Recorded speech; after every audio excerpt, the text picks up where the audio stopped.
Flicking the lid of life. Hello, this is Flowmad with me, Tom Torero. Cheers for buying the program or illegally downloading it, you bastards. In this program, we're going to be looking at doing what you love, doing it when you want and where you want around the world. For me, for the past 5 or so years, it's been day game, chatting to girls during the day, not in bars and clubs.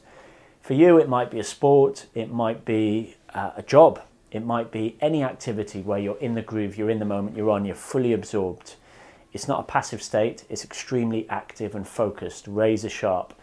So this program will look at day game in particular as a flow state, taking it around the world, and how to fund that, how to get the time and the money to do that. So that might mean making your passion your job, that's the best case scenario, or at least working out how you can make your laptop and the internet your office so you can work remotely. That means take your laptop and work around the world. Or you can generate some kind of passive income. That means something you set up and that earns you money in the long run without you having to do anything, or apart from a bit of maintenance, you can just sit back and let that run in the background. So the full spectrum is covered in this program, from tips and tricks on the ground, practical things you can do as you're traveling or setting up some kind of online business, to wider issues about whether this is escapism or self-exploration, whether you should run around and completely escape the matrix or have some kind of base. We'll be covering those bigger questions as well. Most of it's in the studio here. I'll explain how you set up a studio and film a product like this. So half of the program is going to be in the studio, and half of it's going to be taking you along on a Flowmad expedition. In a couple of days' time, I'm going to Prague in the Czech Republic to teach a guy and to do some flow activities. So I'll be taking my camera along and showing you practically all the things that I talk about in the studio. Anyway, let's dive in and look at this word, flow. Okay, let's look at flow, which is not a wishy-washy, self-developmental, feel-good, find your element kind of concept. It's a real, defined, researched, scientific concept by the Hungarian scientist in America, Michal Csikszentmihalyi. Try saying that when you're drunk, let alone sober. Here's a couple of books to get you started by him, which go through this core principle of flow. And some of the aspects of flow you'll already recognize, like I said, about being in the moment, being in the groove, doing what you love, whether that's snowboarding, another adrenaline sport, doing some hardcore calculations as part of your job, doing a really intricate task, even things like doing the washing up as perfectly or as quickly as you can, setting yourself any kind of goal, any kind of challenge, and getting the skill level to be able to do that. And when it clicks and you feel in the groove, you feel in the moment, you lose a sense of where you are, you lose a sense of time, you lose a sense of caring about what others think about you. You feel a lot lighter and freer. You get immediate feedback from what you're doing, so it encourages you to continue. All of these are classic signs of being in flow. And one of the best and easiest ways to look at flow is to look at this graph by Csikszentmihalyi. And along the bottom, you've got skill from low to high, and up the side, you've got challenge from low to high. Now, a lot of people think of chilling out as flow, so lying on the sofa and watching TV or surfing the internet, because you kind of lose track of time when you're surfing the internet. But that's more apathy and boredom, because you've got very low skill and very low challenge. You might be relaxed if you've got a skill like swimming, but the challenge is very low. You just feel really nice going up and down the pool. But you only start to get flow when, as you can see, that skill level goes up and the challenge level goes up, and you find a very particular sweet spot, which is to the right of things like anxiety and worry. So a beginner day gamer with low skill and a medium to high challenge will feel that worry and anxiety. Same as me getting on a motorbike today and trying to do a Formula One track. I would feel extreme anxiety with low skill and very high challenge. But as your skill goes up, you get excited. That's the day game period when you're running around, opening everything. Arousal, not in that sexual way, but arousal in just feeling like you want to do it. And then if you've got medium challenge and medium skill, you might feel control. So that's an intermediate day gamer who feels like he's got the model down. But then you get this magical moment when you have the right day game skill and the girl's hot enough and the set's hard enough for you to flow.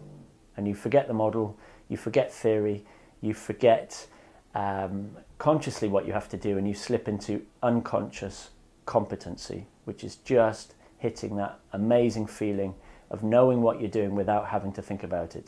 And everything goes really well, the number's really solid. That might be a date, that might be a relationship, that might be any flow activity, whether you're doing painting or playing the guitar, you're dancing, you're doing technical drawing, you're doing calculations, you're doing any focused activity that requires skill.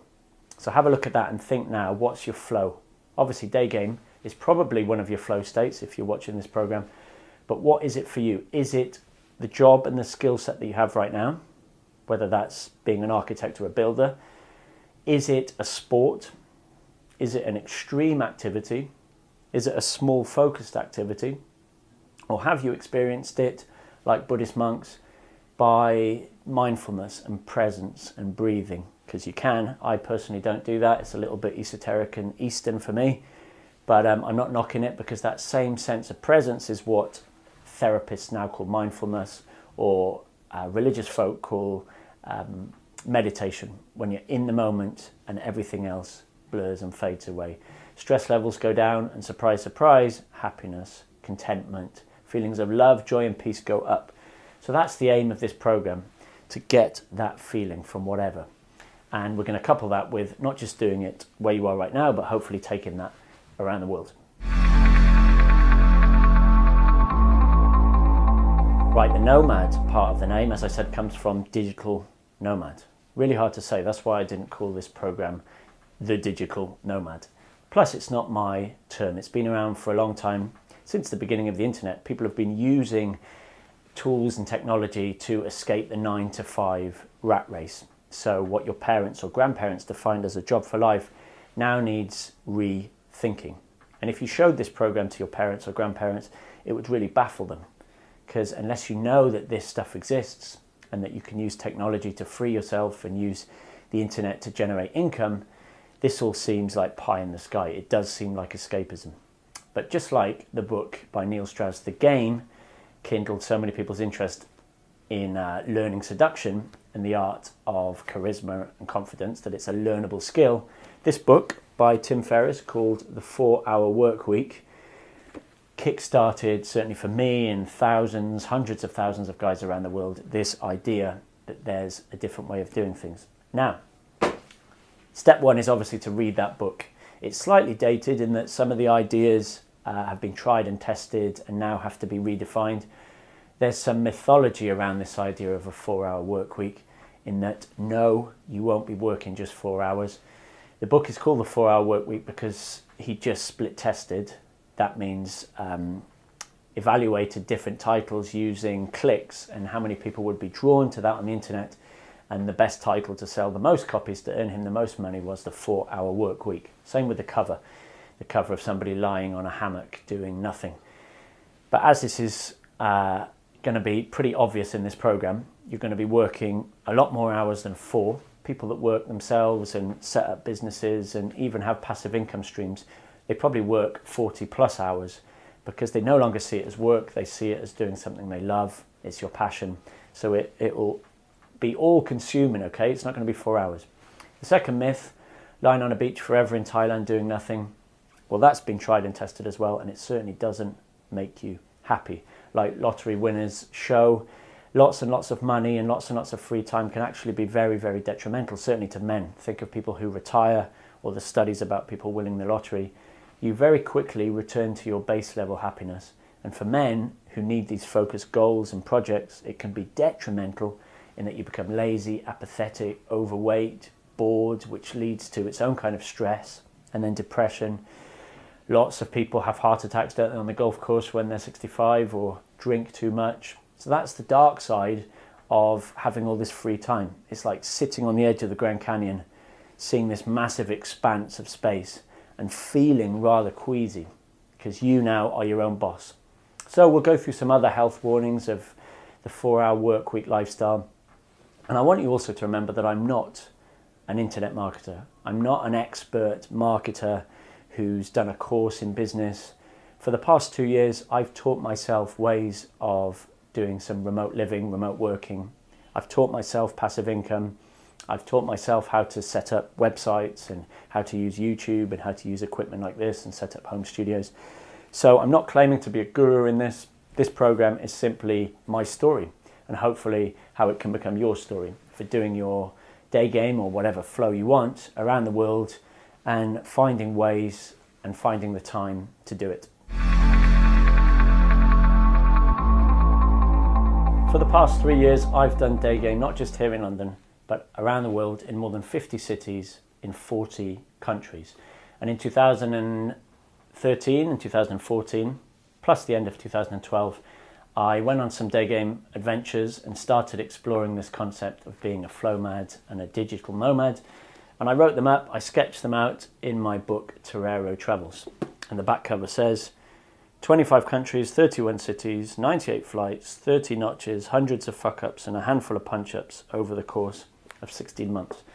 So if you want some of the ideas in this program in written early form, check out this book. It's available from my website. But even before that, I was doing silly, irresponsible, reckless things around the world. As a geeky teenager, perhaps I didn't have the time or the money to do it or the social skills, but I would dream about doing it. And I would read books like this. Check out the common theme in all these books. These books were taken from my bookshelf at home. Bottom left is Sacred Summits by John Muir, about climbing in the Sierra Nevada in California. Into the Wilds, the true account of a chap who went into Alaska, sold everything to connect with nature. You've got the biography of Captain Scott by Ranulph Fiennes, both of them amazing explorers. Bottom right, History of Mountaineering by Robert Macfarlane called Mountains of the Mind. Top right, an old book by Captain Joshua Slocum, his account of sailing alone around the world. The middle there at the top, you've got Jupiter's Travels by Ted Simon, a true account of him riding a motorbike around the world. And top left, you've got Touch in the Void, which is also an awesome documentary movie about an expedition in the Andes for climbing gone wrong. So what's the common theme in all those books that I was reading as a teenager? Yep, escaping the matrix, unplugging, flow, a sense of being a rebel, a nomad, and just not doing what other people tell you. You don't have to do 9 to 5. You don't have to wear a tie. You don't have to be in a cubicle. You don't have to get a pension when you're 65. You can take risks because adventure without risk is impossible. That was my stimulation. And when I was a kid, my holidays were basically camping in West Wales or camping in France. We did go skiing in the Alps because my dad was a good skier. So that was my first taste of adrenaline, adventure sports, high mountains, altitude. So I got the bug then, but it wasn't until student loans came in at university and the internet took off and budget airlines kicked in that I started doing my own travel. And even before game, when I was still nervous and shy, you can read about my day game journey in my first book, Day Game. There it is, my story of going from geeky Oxford student to London street seducer. Even when I was that geeky Oxbridge graduate, I would go on exciting adventures. And slowly I would rack them up to get more exciting and more adventurous, involving more adrenaline and more flow. And the destinations moved from just Britain to Europe and then Europe to other continents. And check out some of these photos. Here I am climbing Mont Blanc. That's me at the bottom there because I took up mountaineering and I love that. Top left, that's me in the desert, in the White Desert, I think, in Egypt. Top right, there is me kayaking down the Ganges in India. There's some day game travel boots, top left. That's me skydiving in Spain. I've done 3 skydives now. I love them. That's an amazing sense of flow. Kayaking or river rafting, I'm a big fan of. That's me in America. And then there's that horrible concrete face of the Versasca Dam in Switzerland, in the Italian part of Switzerland. I did that bungee jump because I saw it at the beginning of a James Bond film. It's still there, you can go and do it. And then you've got me teaching, doing a seminar and giving a talk in Oslo, that's bottom right, in Norway. So the start of making day game and flow a source of income. And there you've got some typical 4-hour work week style make other people jealous on Facebook photos, me in the Ukraine and me on a beach with a bird in Barcelona. So there's a selection of travel photos. I'll flash up a lot more through the program, not to make you jealous and think, oh, what an idiot, but just to show you what's possible. And I'll explain the budget for all of those trips as an inspiration that you can think, wow, well, I can easily do them too. My inspiration was this guy here, Michael Palin. You might know him from Monty Python, but you'll probably know him from his travel programs if you're British. And this is his book, Around the World in 80 Days, where he takes on the Phileas Fogg Challenge. Very geekily, last month in London, he did a book signing and I took it along and he signed it. He wrote, "To Tom, a fellow traveller," and we had a nice chat about the Baltics in particular and Riga. So he's a top guy, and he was my Flowmad inspiration, because I realised that there's so much out there that I wanted to do. I just needed to find a way to get the time and the money to do it. And that's what this program's all about. For more inspiration about flow and nomadic living and nomadic activities around the world, check out some of these documentaries that have inspired me too. The first one on the left there is The Endless Summer, the search for the perfect wave, about two guys going around the world from Hawaii, following the sun and taking on new waves and new beaches all around the world. It's a very hippie, trippy surf movie.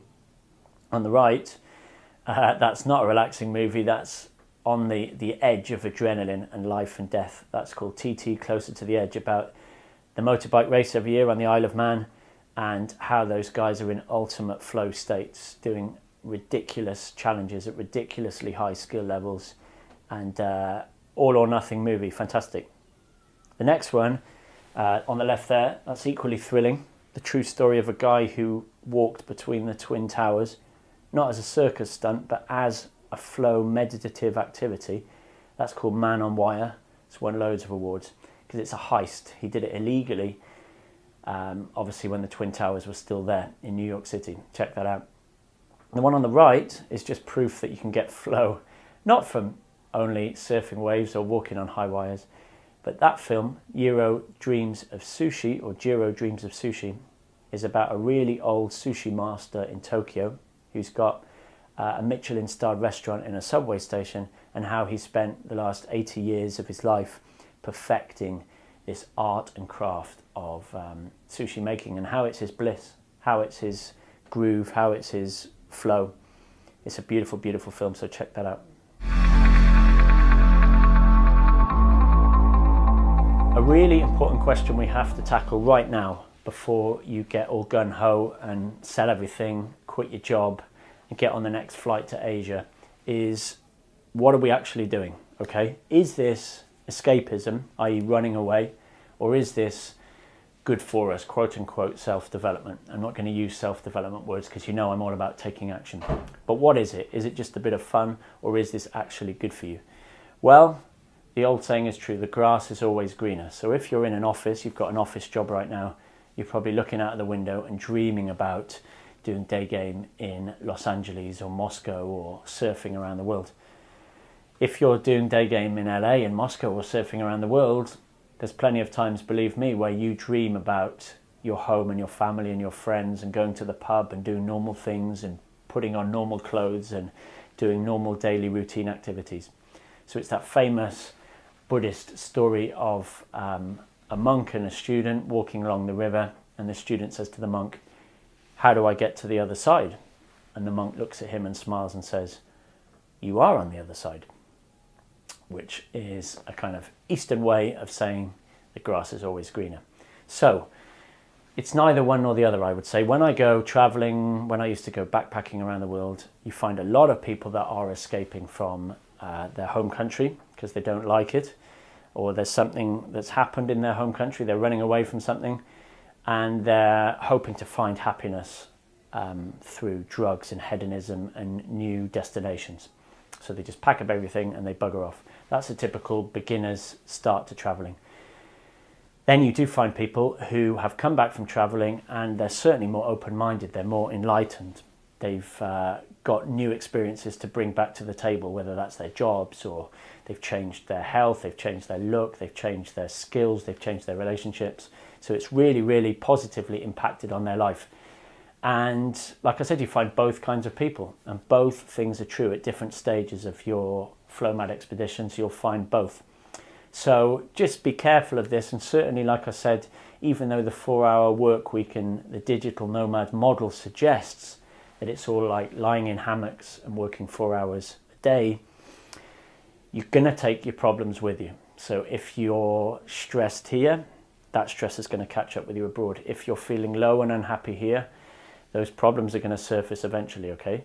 If you're happy and content and you're good at self-discipline and routines here, you'll take that with you. If you've got the day game skill set down in your own city and you're good at seduction here, you'll be fine at seduction abroad, okay? If you can make friends and you've learned some social skills here, you'll be able to take that with you. So the message of this, before we dive in, is don't run away from things, but accept that you are the common denominator wherever you go. Here's my Torero table, which is what I've learned in the last 3 years from this nomadic day game traveling. And it's balance. However corny and common that advice is, find balance in your life, men certainly don't listen, and we just pack up everything and we go and chase girls around the world. And that's what I did for a couple of years. And I found that it was making my anxiety or my depression or my stress worse than when I had a job and I was doing day game here in London. So, yep, like everybody tells you, you need balance. And I see it as the 4 legs of a table. There's my picture, which shows you need family and friends, okay, whether that's actually going to see them in person or keeping in contact with them using social media. You, of course, need your health. So that's related to your exercise and your food, your diet, because as we'll go into, when you hit the road, your diet and your health can go out the window. You need to do some work. You need a project. I'm going to keep nagging you about this in this program. You need a focus. It's not about winning the lottery and just lying on a beach forever. You need work and flow, and perhaps if you're lucky, you can make your flow your work. And if you're a bloke with healthy testosterone levels, you need girls. So day game or seduction and attraction, that's going to be part of your balance as well. Otherwise, you could have all those other things, but you still crave this connection, this flirtation and sex. That's completely healthy. So when you've got all those 4 things together, you've got the Torero table nice and solid. When you see the word globalization, many people instinctively feel negative towards it. They think of it in terms of this capitalist virus spreading around the world, or the environmental damage, overpopulation, blah, blah, blah, blah. But for this program, I want you to rise above these environmental issues or politics, and I want you to think of it as a force for good. Look at the slide again, and on the left you can see Casanova, and on the right you can see a bird chatting to somebody on Facebook who wasn't seduced by Casanova. But Casanova managed to go around the world from Spain to St. Petersburg in horse and cart, seducing over 100 women, having threesomes and networking and socializing and pimping and being an author and a playwright and a scientist, an escaper from prison. You've got to read his life, the account of Casanova's life. It's amazing. It's another source of Flowmad inspiration. But at that time, there was no internet, obviously. There was no modern technology. There was no Skype. So God knows what he would have done if he had access to this technology. This technology means our world has shrunk in terms of flow and in terms of seduction and in terms of travel.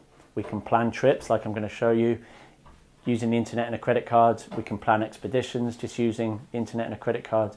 We can spin plates and maintain girls and relationships, and even seduce girls over the internet using Facebook and Skype and WhatsApp, and it is amazing. So a girl you meet in Hong Kong, you might again meet up with her in London and sleep with her there.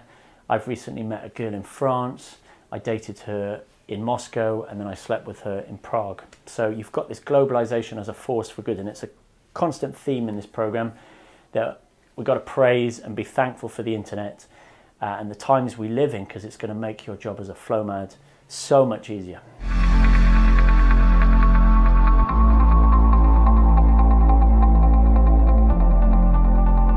All right, enough of the blah blah. You know what flow is, but how do you become a Flowmad? How do you take it around the world? How do you do remote living and remote working? Well, for both flow and the digital nomad sales money generation part, you need to understand, you need to learn, you need to implement and practice game.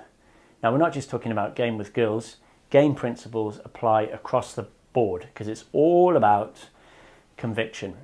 Big C versus little c. Your conviction against somebody else's conviction.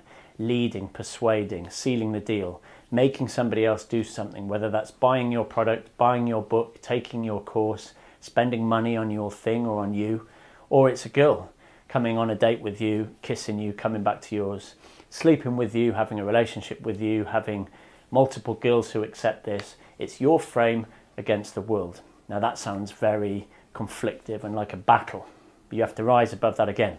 This is not about misogyny or sneakily weaving your way into customers' wallets. This is how the world operates, okay? There's leaders and there's followers. There's alphas and there's betas. There's people who persuade and there's people who do what they say. You're either the buyer or the seller. You're either the leader or the follower. And a great book for you to get started with for this idea is by Oren Klaff, and it's called Pitch Anything, an innovative method for presenting, persuading, and winning the deal. And this book is fantastic because it's not really about women, but I'm sure this guy's good because there's loads of principles that are exactly the same as the game principles you know and love about qualification, leading, this idea of frame control, different persuasive techniques. So dive into that book if you're interested in business and game. It's not very long, and it covers different kinds of frames and how he uses frame control in presentations and meetings and with customers and clients. Because whether your business is in an office, face-to-face, you're hustling over the internet, it's still the same principle. Persuasion is persuasion. So make sure you check out that book. And then you want to get on to the godfather of all frame control persuasion books, which really, really nicely links game, as in girls, and game as in business and doing your own thing. That book is called Influence, The Psychology of Persuasion by Professor Robert Cialdini. And it's quite a few years old now, but those underlying principles that he talks about in the book, which I'm going to go through now, apply to girls and to generating an income. Let's have a look at the principles he talks about in the book. 6 principles, which I'll summarize now. First of all, customers or girls have to like you. So you have to be likable and you have to learn that skill of charm. The second principle is that you need to be authoritative. You need to be the leader. So people look up to you and trust you and follow you, whether that's a customer or a girl. The next principle is classic sales, isn't it? That's scarcity. So going, gone, last day of the sale, or that luxury car in the showroom, there's only one, or it's the principle of an auction. It's the principle of social proofing game, where you're surrounded by other people, so girls get jealous, you're a rock star, etc., etc. Scarcity, the power of the push, so leave her wanting more. She should be chasing you rather than you chasing her. Customers should be chasing you rather than you chasing customers. Social proof, I just touched upon again, so that's that human psychological trick that when you see other people doing something, you trust their decision, so you go along with it. It's like when somebody's pointing up to the sky, lots of people will stop and also look up. Or if you see a guy on a nightclub sofa surrounded by girls, or guys actually as well, you assume he's popular, he's got social proof, so you go along with it. In sales, that just means other customers trust you because you've already got a good customer base, you've got a good brand, you're well known and you're well trusted. Commitment and consistency is a client wanting to be consistent in their behavior. So they might buy one thing and then they're going to buy another thing and another thing. We all follow patterns in our lives. We're all quite lazy. We're all quite robotic in our decision making. And getting a customer to commit either by putting in their email or buying a small thing, which leads to a bigger thing, which leads to a bigger thing. That's the yes ladder, which, surprise, surprise, is exactly the same in game. When you get a girl to comply with one thing and then another thing and another thing. And a girl also wants to be consistent in her behavior. So one little commitment leads to a bigger commitment. The yes ladder applies in game too. And finally, reciprocity. That's pretty big in sales. The free gift or the free sample or somebody doing something nice for you. you want to repay that. So you're nice back, or you buy that product, like the people in the supermarket who give out little tasters, yeah? And in game, reciprocity might be you giving value, so she gives value back, you know? You take her for a coffee, you buy her a coffee, and she will invest in that instant date. On the date, you tell her a little bit about yourself, she tells you something about herself. You're vulnerable, she's vulnerable, etc. So it's that giving and taking, like my grandmother said, you've always got to give and take of value. So there's the key 6 principles of Cialdini. That summarises the book, but to be honest, a bit like the 4-Hour Workweek, it's another essential text, which I haven't got time to go through, and it's also not my material to go through. Professionals, just like Tim Ferriss or Cialdini, have worked all this stuff out. So check out that book, Principles of Persuasion, and as you're reading it, I want you to think about how it obviously applies to business, but how it also links to girls as well. All right, there's 2 possibilities to this. Either the job you're doing now is going to be something that you develop as a remote job, which you can take around the world on your laptop. But more likely, you've got a job or you're doing something right now which is ticking along, it's paying the bills, it might be a bit mundane, it might even be you working in a supermarket. And at the same time, like I did, on the evenings and in the weekends, you're setting up something online, you're setting up a little business, a little niche, that's going to eventually allow you to quit that first job. So let's go with that second possibility. That's the one I did. I had a primary school 9-to-5 job, like I said, during the day, and in the evenings and on the weekends I was setting up this day game business. And step number 1 is to become a niche authority. So to find a niche, remember, you don't need to sell to every human being on earth. You only need to sell to a very, very small percentage of people on the internet. So that's finding a niche based on what you're good at. And that might be technical drawing, that might be accountancy, that might be law, that might be day game, that might be playing the guitar, that might be singing, that might be teaching diving, whatever, fitness, health. You've got a skill set from your childhood or from the hobby that you do or the thing that you love, the thing that you're naturally good at, and you can pass it on. And the beautiful thing about the internet is there's a niche out there, there's a niche market, and you need to be perceived as an authority, like Cialdini said. Now, to be perceived as an authority, you need 3 things. First of all, you need to teach it. So you need to pass it on in some form. That might be live or that might be on a YouTube channel. So let's go with guitar playing. You might teach people after your regular job in person, one-on-one or in little groups. And you might also do guitar tutorials on YouTube. Now remember, you don't need to be the world's greatest at what you do. You just need to be better than your students. And slowly over time, you'll be perceived as an authority in this because you're giving value, you're passing on knowledge, which is a good thing for the world as well. So you're teaching. The second thing you need to do is to speak about it. So to be an authority on the stage or again, on a YouTube channel or an online video channel where you're advising people about it, you're answering questions. You are perceived to know more than them. And obviously, hopefully you do, but more importantly on the internet is that perception of you as an authority figure, as a teacher. So you're a teacher and you're speaking about it. And the third thing is publishing something about it. And that might be a video product like this, or it might be writing an online Kindle or a PDF, which gets spread around for marketing reasons, or you might write a paperback or a hardback book. So when you put those 3 things together, think of it like a triangle. You are perceived in your niche by other people as being an authority. All right, like I said, I'm not an internet marketer, so I don't really know much about SEO or banner advertising or spamming lists with clever marketing emails. I've always kept it simple and I've kept it cheap, or actually I've kept it free, which is what you want to hear, and a free way to spread your name and your skill and what you do out there. Remember, God bless the internet. It is content marketing, following this ratio, 9-to-1. So for every 10 bits of information you put out there, whether that's a video or a podcast or an article or an email to your client base, 9 things should be free and value giving, where you give free information on podcasts and you write articles and you give free talks. I was giving free coaching sessions or putting out free YouTube videos. And then 1 out of 10 can be you asking for something. So the classic click below, sign up below, take this course, buy this product, upsell at the end of an event. What it is and why it's beautiful is a win-win situation where everybody wins. So the world gets your knowledge, whether that's your information about health, diet, nutrition, your business tactics, your day game tactics.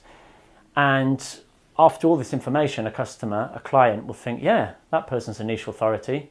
I like the way they've given away so much for free. Sure, I'm loyal to them, commitment, consistency. I'm going to sign up and buy that thing just to say thanks for all that information. That's happened to me a lot where guys come up to me and say, look, I just want to buy your book just to say thanks for all that YouTube information, all those podcasts you gave for free. So don't panic about getting your name to the top of Google rankings or spending lots of money on Facebook advertising or buying banners on websites. Spending lots and lots of money just to get leads. You can get leads, and I'd recommend it as a small startup using content marketing.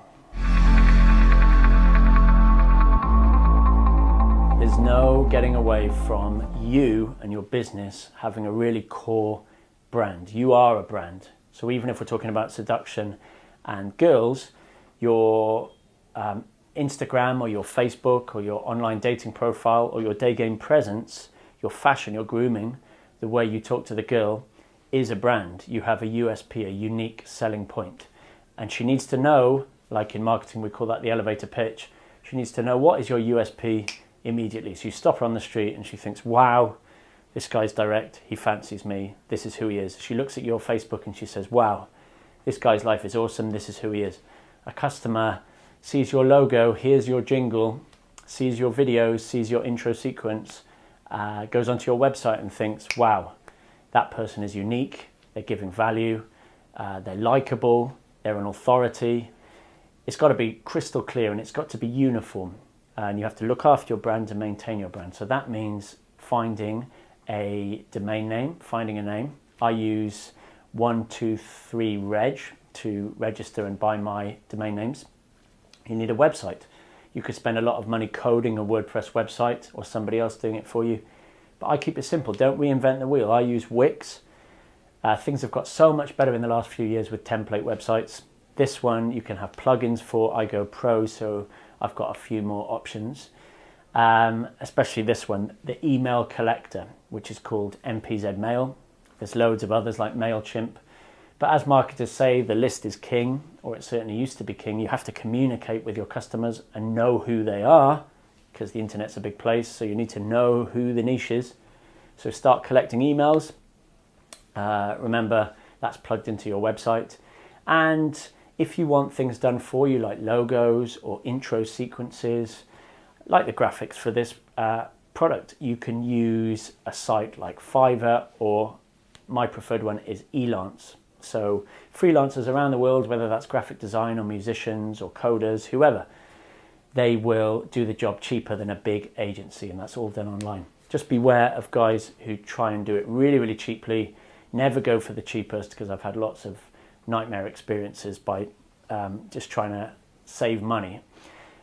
Go for somebody middle ground. Most of my designers and coders, they are in places like Middle Europe, so Poland, Hungary, Serbia, Czech Republic. When I've gone too far into Asia or South America, the results have been a bit dodgy. But anyway, work on your brand. Sit down right now if you haven't already. Piece of paper. You've really got to nail that brand, that tagline and that logo and that website before you can go any further. I'd really encourage you to write a book about your niche, about your business, about your area of expertise, about your passion. Because in days gone by, yes, it would have been a nightmare, a long process involving sweating it out, agents and publishers, and even if it got published, you getting a tiny cut. Your royalties would have been very small. Even some big name authors today who you presume are getting loads of money from the book, the actual publishing doesn't give them much money. It's the spin-offs and the movie contracts and all that does. So unless you're J.K. Rowling, I would go with the self-publishing route. It used to be called vanity publishing because it was quite rare and just a bit pretentious. Poets used to do it. But until a mate showed me his bank balance from doing it, I didn't believe it. And then when I did it, I've done Torero Travels and Day Game as paperback and How to Flirt with Girls as a Kindle book online. I see every month my bank balance, my royalties come in, and it pays for about 2/3 of my rent here in London. Or when I travel, sometimes it pays for all of my rent every month as passive, because I wrote those books 1 or 2 years ago, and now I don't have to do anything except occasionally advertise them. You write them as a Word document, you get somebody to check it, a friend, or you can pay somebody on a site like Elance. You can pay somebody to format it, give you a bit of graphic design. You can pay for a cover designer, and you upload it as a PDF to Lulu. You set your price, you set the name obviously, you set the size and the quality of the paper, and is it hardback or paperback. You work out things like shipping. They take the printing cut, the shipping cut, and a bit of profit, but you take most of it. So it's much, much better than the old route. You can dabble like I did with Amazon and Kindle. Kindle is a little bit of a nightmare if you're not living in America, because when somebody buys something on Amazon, with the tax laws in America, they hold on to that. So you get different cuts depending on the country in which the person bought it. So if somebody buys my book, How to Flirt with Girls in Germany, I get a different price than if they bought it in Japan or America, etc. It's also not going to give you as good as a deal, but they're easy to do. Again, you use Elance for somebody to format it into Kindle style. It's got a very specific code, Kindle, because it needs to be flexible on different readers. And then you upload it. It's very simple. Check out the Amazon Kindle process for that. You need a cover. You need to have it proofread as well. Here's a little piece of information which might inspire you, because you might be sitting there thinking, well, I don't actually have that much to say about my subject, or, you know, I'm a guitar player and there's so many other guitar books, manuals out there already. What should I write about? Well, I know a guy who publishes books about things he knows nothing about. So he'll take a random topic, let's say flower arranging, and using Elance or an equivalent site, he will ask a researcher somewhere far away to come up with 100 questions that people ask about flower arranging. So that person will find the questions using Google and websites and forums. He'll come back and then he'll ask a different person who knows about flower arranging to answer those 100 questions. Then he'll take those answers and he'll get a different person who's a writer to put those answers into some kind of document that's readable and that flows and that has chapters.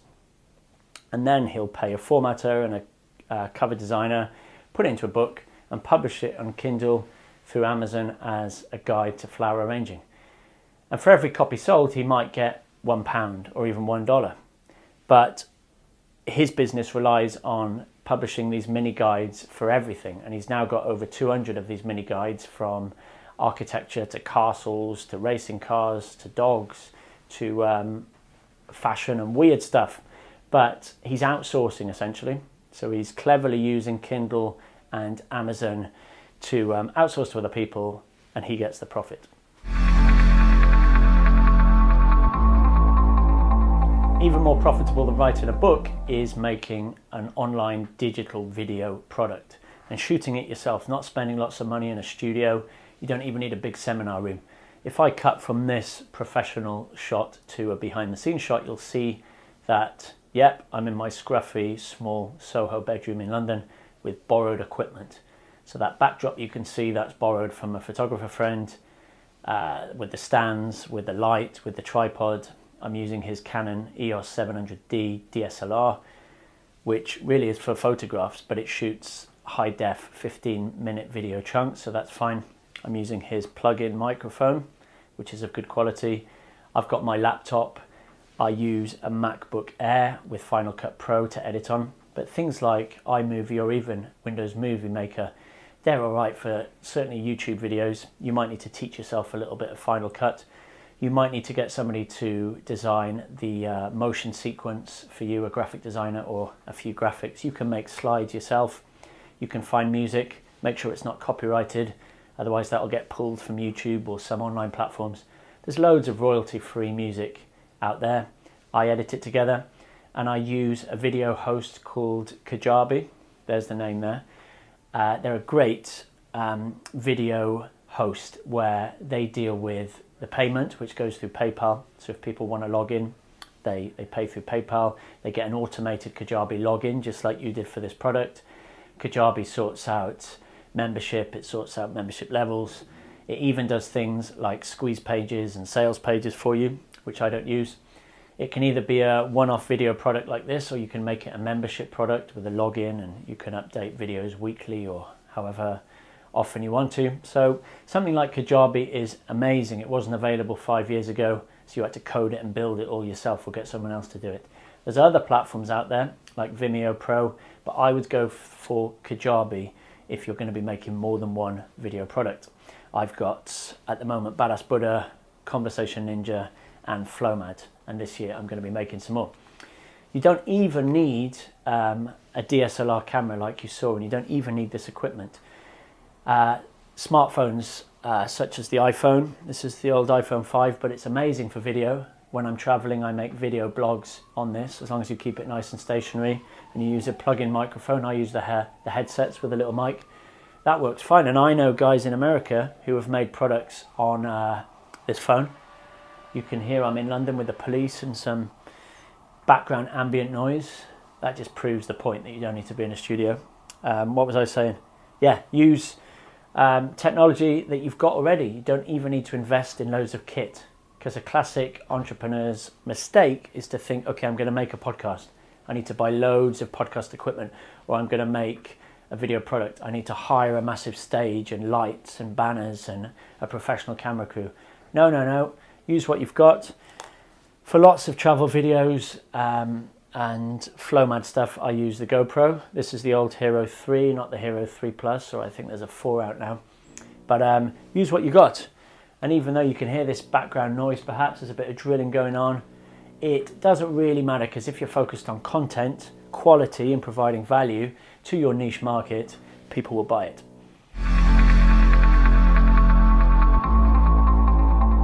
All right, so you're ticking along with the job that you've got right now, in the place that you live in right now, and in the evenings, on the weekends, in your free time, you're trying to build an online presence.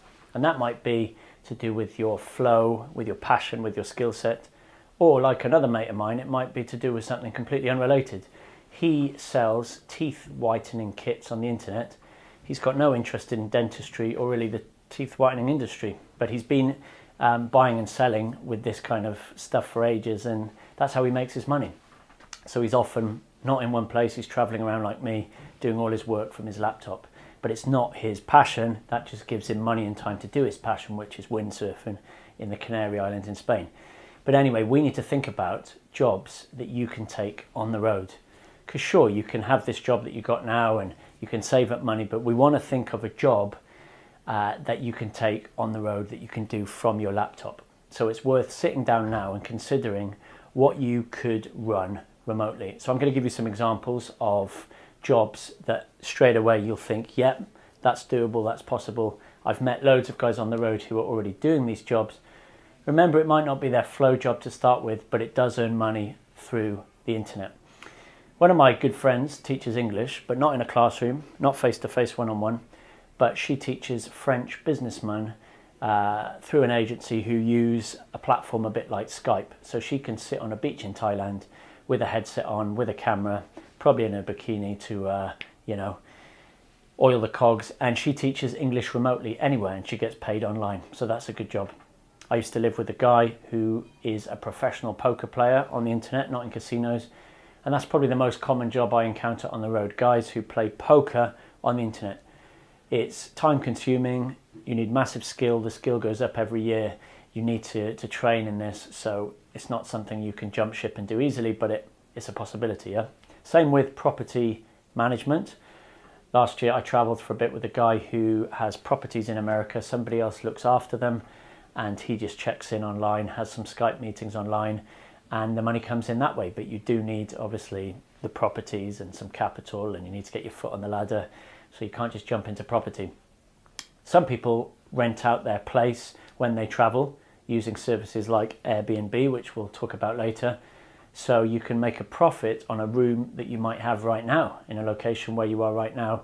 If you're renting that out week in, week out, month in, month out, if you're allowed to sublet or sublet, that can generate income for you as well.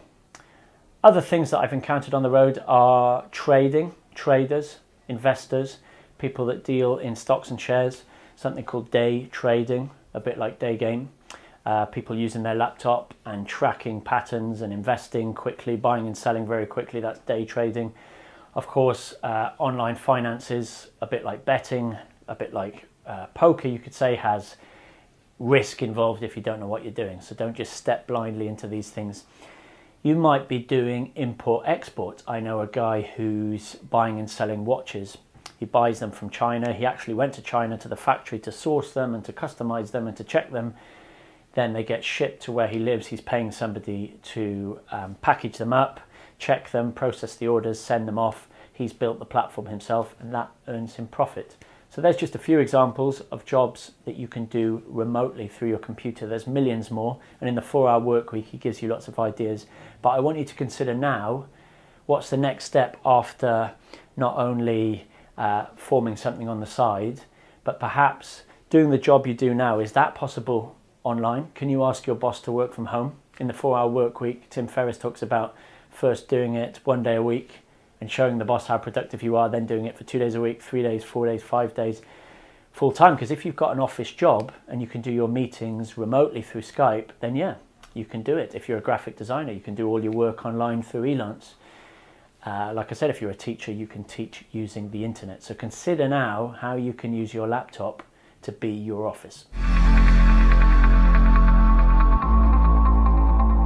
You might not be at that place where you can rely on something through the internet to generate income. So you might do what students do and kind of say, fuck it, quit your job, or at least for a time, take time out, a sabbatical, and go and travel and work as you're traveling. And I combine this with my remote working because I can do online Skype consultations, or I've got my passive income ticking along. I can maintain my brand and my business. But when I visit different countries like America or Australia, I also physically work in that I teach a day game bootcamp. And there's other jobs, typical backpacker or student jobs that you can do, which can include some games. So let's go through a few examples. The classic one being work in a bar or work on a farm. Yeah, so you're getting a bit of money and you're doing what you love during the day. You could do a season of work, so you might be a fruit picker, or you might be a TEFL teacher. That means you might teach English as a foreign language in a language school. It's a good opportunity to socialize, meet guys and meet girls, flirt with some of the adult students. You might do a ski season. I know lots of people that have done that. I was a ski guide, where you take time out, you don't get paid much money, but you get your kit, you interact with people. This was pre-game, so I think of all the things I could have done. But anyway, I did a lot of skiing. You could, if you've got this qualification and skill, be a scuba diving instructor, where you're a big fish in a small pond, in that people look up to you, especially girls. You're the teacher, you're the authority, you're likable, all that persuasion stuff comes in. And if you've got game, like I keep saying, you need to learn game in all respects. You can do the social circles, socially proven stuff that Cialdini talks about, where you're naturally gonna socialize and flirt, and girls are gonna come to you because you're pre-selected. So they're all jobs which you can do abroad. They're not gonna make you lots and lots of money, but they are gonna give you the option to travel right now. And we come to this decision, should you just say, fuck it, like I said in the beginning, and sail off into the sunset, or should you have a base and do the kind of oil rigging time on, time off system? Well, I've tried both. So when I first started doing the Flowmad stuff, I just said, fuck it, quit my job, got rid of my apartment here, and went off into the sunset. There's ups and downs with that. It's intense. You have lots of crazy experiences. You're free, you're nomadic, but you lack that gravitas, you lack that base. You, like I said, miss your family and your friends. You're off balance. Your diet goes, your health goes, your mental core stability goes because you don't have routine. So now I use a time on, time off system, where London is my base because my family's here. I can teach day game here. I can do other work here. I know London. I love London. I've got a routine here. But I can also go off on these mini expeditions, these Flowmad trips to different countries for different periods of time. I've even tried living in countries. This was pre-game. I was a teacher in a British school in the Canary Islands. I taught English in Spain. So I've tried long periods away. And for me personally, I don't like them. They're not for me. I need this British base because that's just who I am, and my family's here, and my other commitments are here, things that I love doing. Friendship, remember, and family. It's a really important set of roots. But if you're in that stage of your life when you just want to say fuck it and take a year or two off as a sabbatical, or you really just want to quit your job, get a rucksack, get into the whole hostel backpacking thing, at any age, I've met guys and girls doing this later on in life, midlife crisis, up to people who are retired and are sailing around the world or riding motorbikes across South America. Then that's up to you. Nobody can tell you what to do. It's a bit like an open and a closed relationship. At different points in our life, we want different things. So right now, you might just want to say, fuck it, go mad with girls and go mad with traveling and passions. Or you might want to, a bit like me, have a bit of stability and to do this on the side. So you make that decision, and don't use the excuse of, well, I haven't got a passive income or a job I can do online to hold you back from traveling right now. All right, the $1 million question with not $1 million answer. That's a good intro. What does it cost? Every guy I meet on the road or people that email me about Flowmad ask me this question. Tom, what does it cost? Because I see you doing all this stuff. I see you doing all these Flowmad adventures and going to this country and doing this activity. You must be minted. Your parents must pay for everything. You must have inherited something. You must have secret wealth or secret properties. What is going on? And I always sit down with a guy and on the back of a postcard, in 60 seconds, I show him that it costs less to do what I'm doing than probably the money you're spending right now in your city, if you're in Western Europe, North America, or Australia, per day. So if you've got a rented room, or God forbid a rented flat in North America, Western Europe, or Australia, you're paying for that in a big city like New York or Sydney or Miami or London or Munich or wherever, Christchurch. You've got your accommodation, which is the massive chunk out of your monthly salary, plus living costs. So the beers, the fast food, the takeaways, the healthy food if you're a good boy, the activities like gym membership, socializing, clubs, bars, theatres, transport, travel cards. You add all that up, and certainly in London, you're spending a lot of money in comparison to if you were living in Middle Europe or Eastern Europe, Asia or South America. Now, I use this website, Numbeo, as a price comparison website just to wake you up and shock you. So you can type in your city against any other city. So here's an example. It's London, UK, compared to Sofia, Bulgaria. Let's have a look at comparative living costs. Wow, there you go. Consumer prices in Sofia, 57% lower, including rent, 69% lower. Rent prices in Sofia compared to London, 86% lower. Restaurant prices, 66% lower. Groceries, 56% lower. And purchasing power, 44% lower. An apartment, one bedroom in the city centre in London, is 1,500. That sounds about right, maybe more. In Sofia, jeepers, 200 quid a month. A one bedroom apartment outside the city centre in London, 900 odd, probably more again. In Sofia, 138. A 3-bedroom apartment you could have in London for about 2,800 a month. In Sofia, £360 a month. That's just one example. You might put in Prague, you might put in Budapest, Bucharest, you might put in Zagreb, you might put in a standard city in Germany or France. Just compare it to your city right now and it will shock you.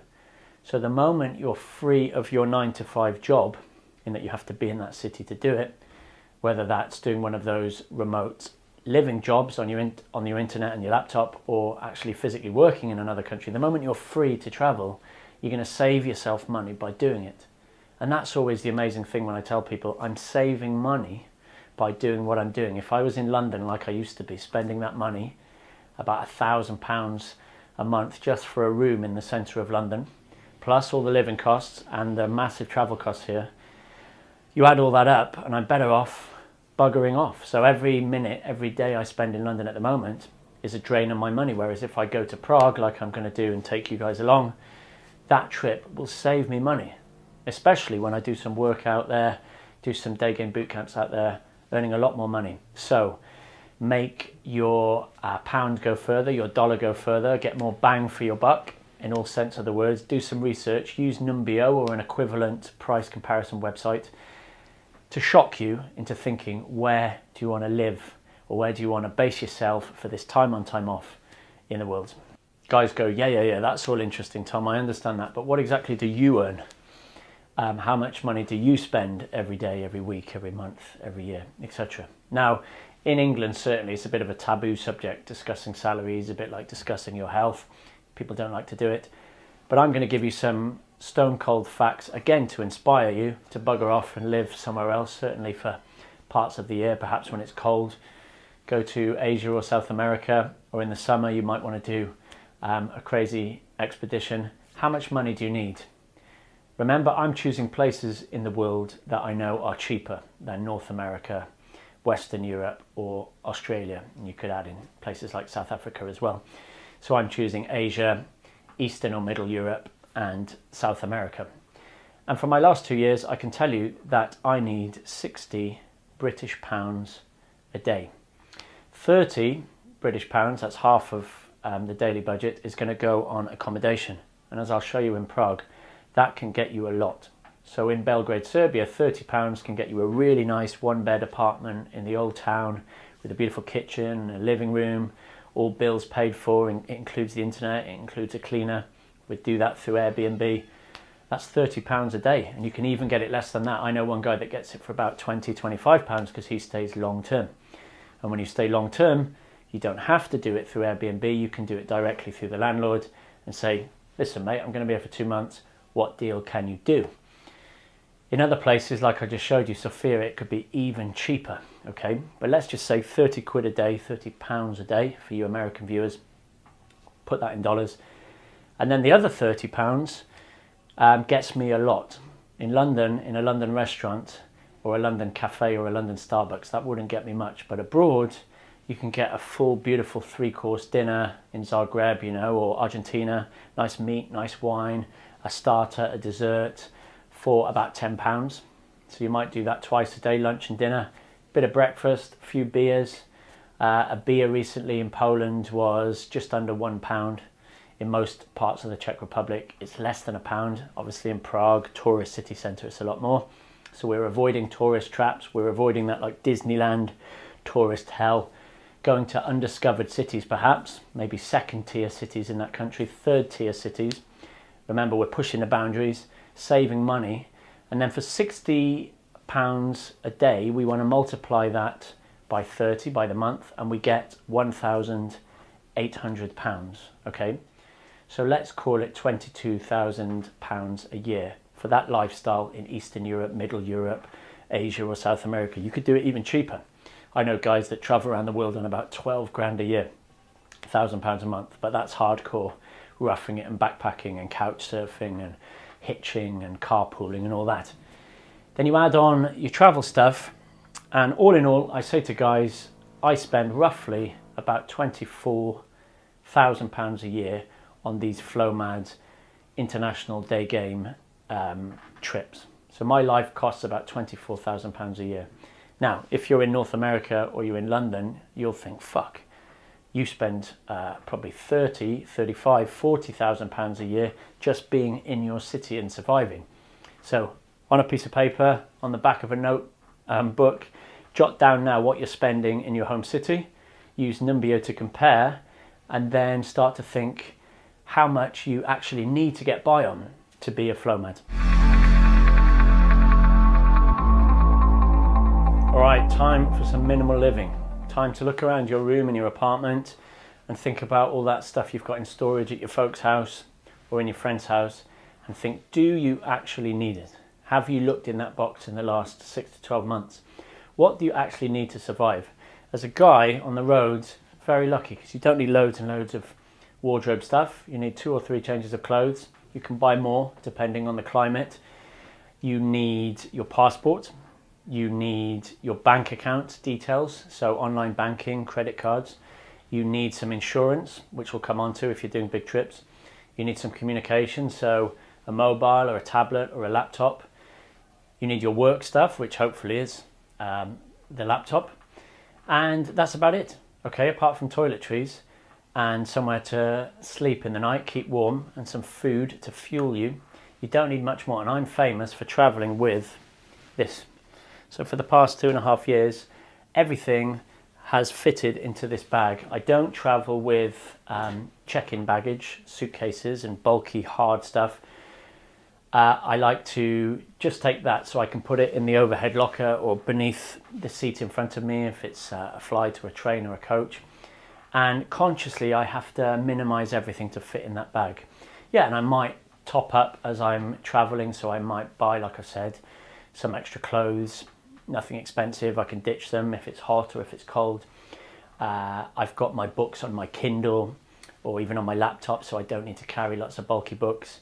I've got to take my techie camera gear. Everything else just fits nicely in there. I'll go through it when I go to Prague. I'll show you exactly what I'm doing.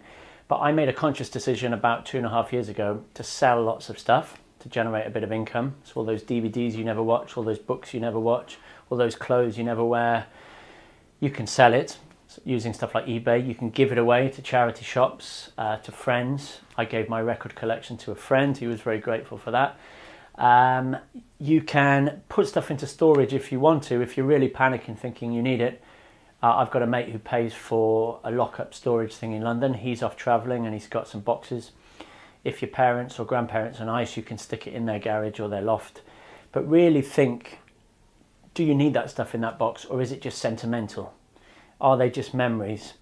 And if that's the case, you're just collecting clutter. And it's not about being spiritual and saying, a rich man won't be able to enter the kingdom of heaven and all that. It's just making you feel lighter. It's making your life easier, because I know that tomorrow if I have to go to Japan, I just pick up the bag, throw stuff in, and I can go. It's really nice as well not having to worry about checking in baggage and waiting for baggage the other end and then it might get lost. And you've been on holiday and you remember that you don't wear half the stuff in that suitcase, and you probably bring more shit back because the truism is true that the more space you've got, the more you'll just fill it. So I live in small places. I'll show you the one in Prague. It's going to be nice and basic. I travel basically. I've adopted this minimal living lifestyle, which makes me feel a whole of a lot better. And I'm not doing it, like I said, for judgmental reasons or anti-capitalist reasons or religious reasons. I'm doing it selfishly for me. All right, where do you stay if you're not crashing on somebody's sofa? If you're really hard up, you can do that thing called couch surfing, which is just sleeping on somebody's sofa and allowing them to sleep on yours. A lot of guys use it sneakily to try and hook up with girls. Girls are very aware of that, and the website itself, couch surfing, is very aware of that, so there's strict rules. And it's just a bit lame. You might as well be using your day game skills, and you're wasting a lot of time just hoping that girl is going to let you sleep with her. She's probably not even your ideal girl. So only if you're really, really hard up, use couch surfing and things like hitching and really, really roughing it. We're talking about somewhere you can stay, establish a routine, somewhere which is comfortable, somewhere you can bring girls back to, somewhere you can work from, especially if you're gone 1, 2 or 3 months.